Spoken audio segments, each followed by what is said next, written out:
will do the searching out as you go. So this one night in February 10th, it was probably February 10th of 2006, I was outside in the middle of the night.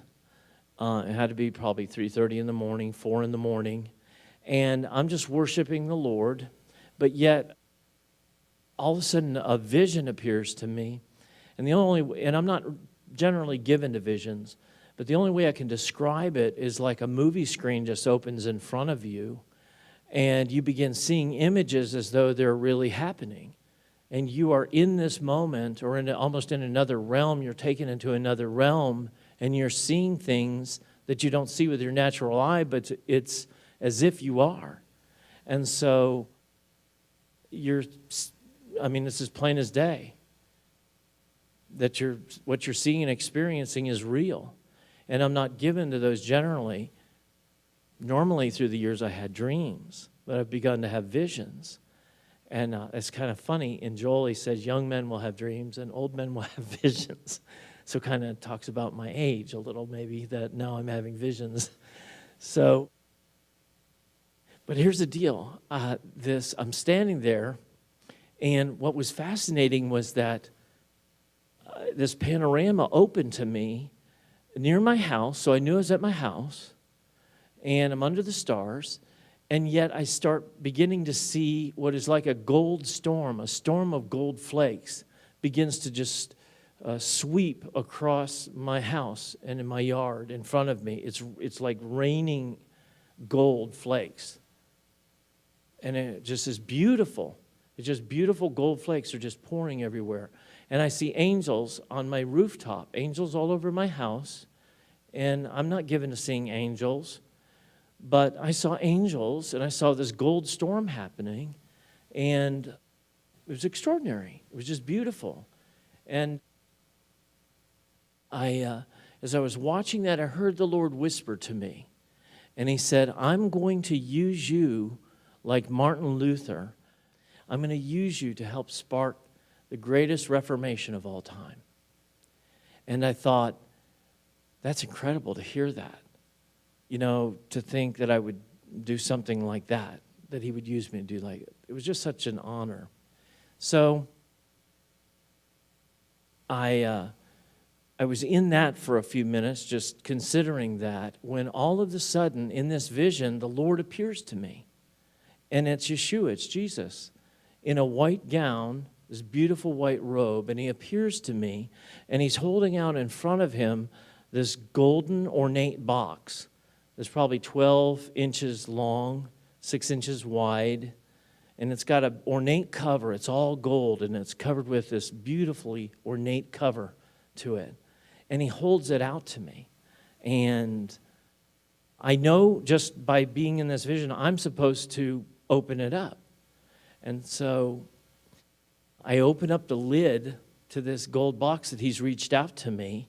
And all of a sudden, this pure white glory light starts just pouring out of this into my face. It was so bright, it was blinding, and I couldn't hardly see.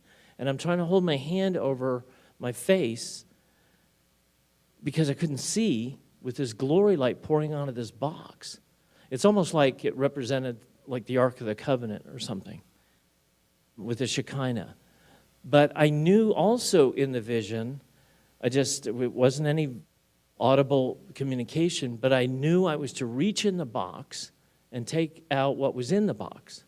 And so I reached in, and the first things I pulled out were 3 gold keys. They were like beautiful, large, golden skeleton keys, like they'd go into a castle door. And there were 3 of those. And then I got those out. The next thing, I reached back in the box, and I pull out a small black book, and on the spine, it says 1546. Like the date, the year, 1546. And then the next thing, I reach back in. I know I'm to reach one more time in the box, and I find that the last thing is a compass to give me direction. And that's what's in the box. And then the vision closes up, he disappears. And I'm just standing there like, wow, what does all this mean? That was an incredible experience. And if you're not given to those, it does kind of rattle you. You know, when John had the visions in Revelation, you know, he didn't have words to hardly describe what he saw. When Daniel had the visions that he did, he said he fell down on his face and he was sick for 3 days. You know, he saw such terrifying things. So they don't have to be terrifying, but they do shake you. Unlike dreams, visions generally have a literal meaning while dreams are symbolic.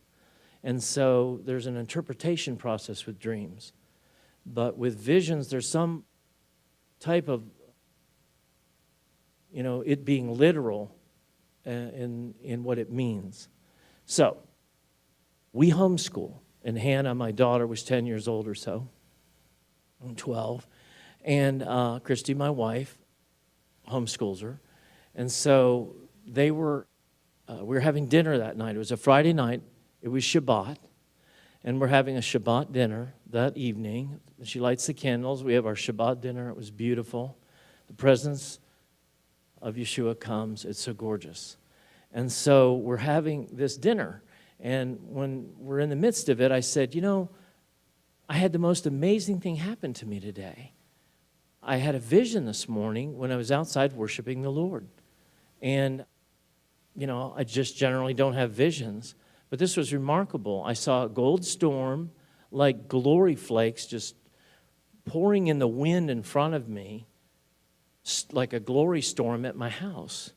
And it was beautiful. I saw angels. And then the Lord whispered to me that I'm going to use you, like Martin Luther, to spark the greatest Reformation of all time. And that stunned me because I don't know much about Martin Luther except he, you know, led the Protestant Reformation by nailing the 95 Thesis on the door of this Catholic church on October 31st, 1517. And that's all I know about his life, you know, and that he got the ball rolling. And then John Knox and so many others followed in his footsteps. Tyndale and Wycliffe, so many others followed in his footsteps to translate what had been in Latin so that people couldn't understand it and into English so people could begin to understand the Bible and have a Bible themselves. So I'm at the dinner table. I'm telling Christy and Hannah I had this vision, and it was about Martin Luther.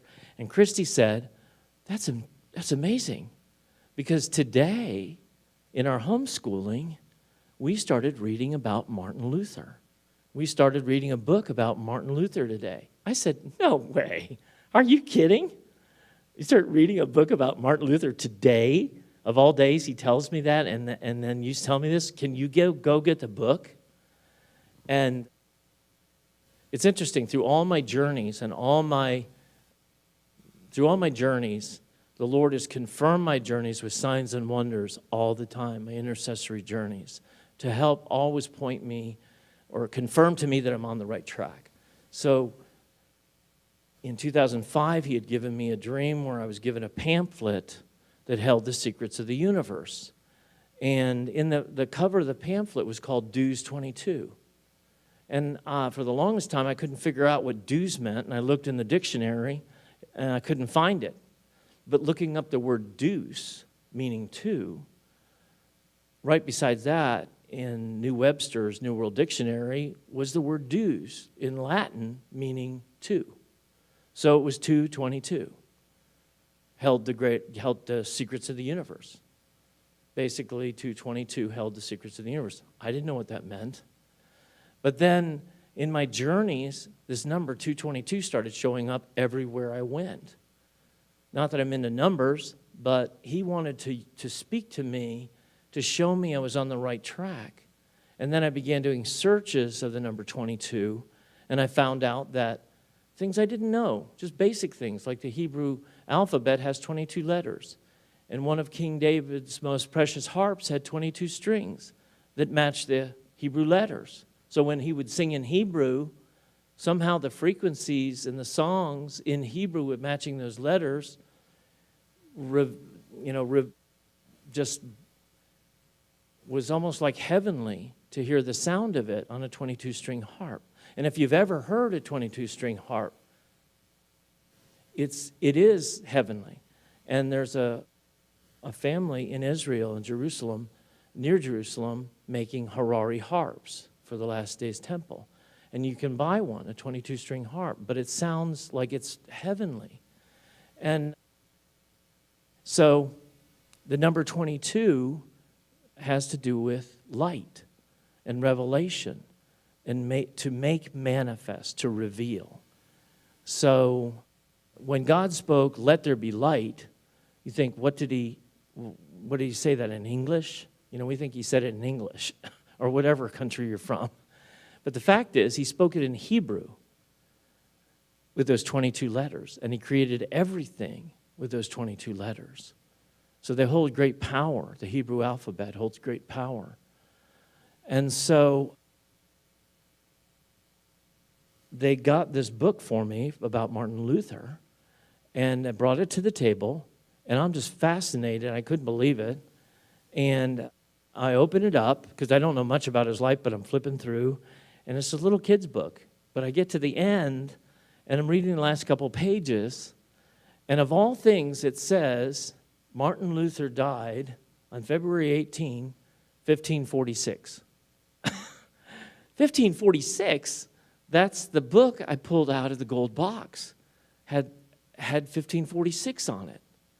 So actually, in the vision with the gold storm and hearing about Martin Luther and my life, lined up with the very book I pulled out of this box that Jesus held in front of me. So it proved that the vision was real. I mean, that night I was shaking, stunned, that I'm looking for at this little book myself, that 1546 was a confirmation that vision had actually happened, and it meant something for me. And then I find that in the book it also says, and Martin Luther was buried on 2/22, 1546. It's like, what? That can't happen. But it did. And so that's another signature that the Lord will speak to you in ways that he wants to. But if you develop a language with him, and he knows how you are and what you like, what you're about, he'll develop a language if you're attentive to listening for his voice, looking for his ways. They're different than ours. Then he'll speak to you through many different vehicles. So that was a stunning evening to realize that God would use a little child in her homeschool to reveal to me and confirm to me something about Martin Luther, a spark of Reformation in the last days, and 1546. So then the other parts were, what were the three castle keys? What do they mean? What do they have to do with it? So then that was the mystery. I have to figure out why Jesus held out this box to me and wanted me specifically having the glory in my face, because it says in Proverbs 25:2, it is the glory of God to conceal a matter, but the glory of kings is to search out a matter. So there's glory in opening the box that he holds out to you and reaching in to get out the puzzle pieces, and then you've got to figure it out by doing research, and he will lead you, and he'll unveil and uncover